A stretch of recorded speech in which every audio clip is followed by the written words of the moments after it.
Најпрвите како човек ја изразува својата надлабока почет и сочувство во сите семејства што ги загубија своите најблиски во оваа трагедија.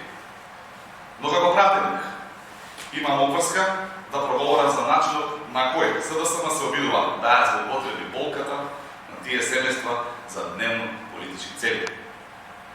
Овој предлог закон е делумно непримерлив, делумно влегува во колизија со собствените одредби, а делумно се преклопува со веќе постоечки законски права. Сето ово укажува дека станува спор за документ кој повеќе ќе служи за политички маркетинг, отколку за вистинска подршка. Дополнително, законот експлицитно ги фаворизира настраданите од одредени настани, игнорирајќи други слични трагедии.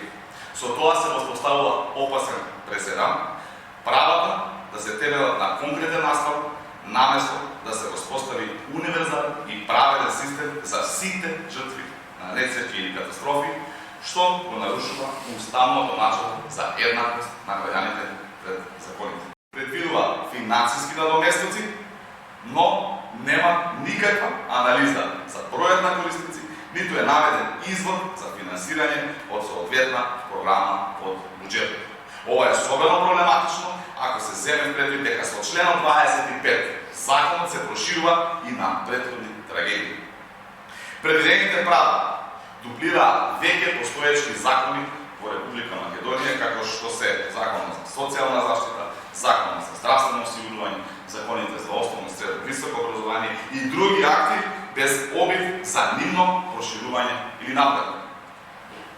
Проширувањето на примената за трагедии од 2019 и 2021 година е ретроактивен потек со спорна правна основа кој може да предизвика правна несигурност и нееднаквост на граѓаните. Значи, новите семејства постават ставка, но законот не се најде на дневен ред и од тие причини денеска сакам да го предложам ова законско решение, заради тоа што ова не е обичен законски текст, ова е морална, институционална и човечка обврска на сите нас. Произлез од големата трагедија која што се случи во Кочани, каде што животот е 62 лица и уште 200 повредени лица. Страдањата на граѓаните да бидат игнорирани или да бидат потиснати и со ова институциите конечно ќе застанат зад народот во овој момент на трагедија, меѓутоа и во сите денови кои што следат во процесот на заклучувањето со солидарност, одговорност, но и техничка подршка. Законот од на ова кој обезбедува сите семејства кои што имаат закана член да добијат 80.000 евра во денарска противвредност, исто така оние кои што имаат инвалидитет да добијат финансиски средства зависно од степенот на инвалидност.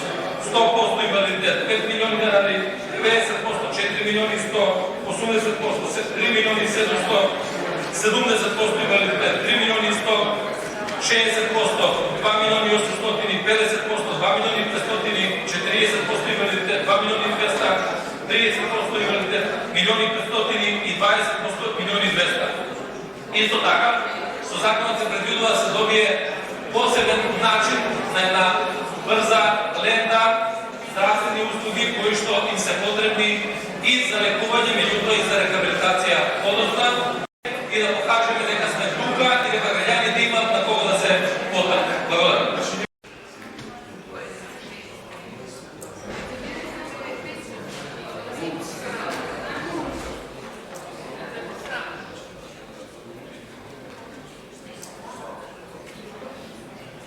Скупно гласа 19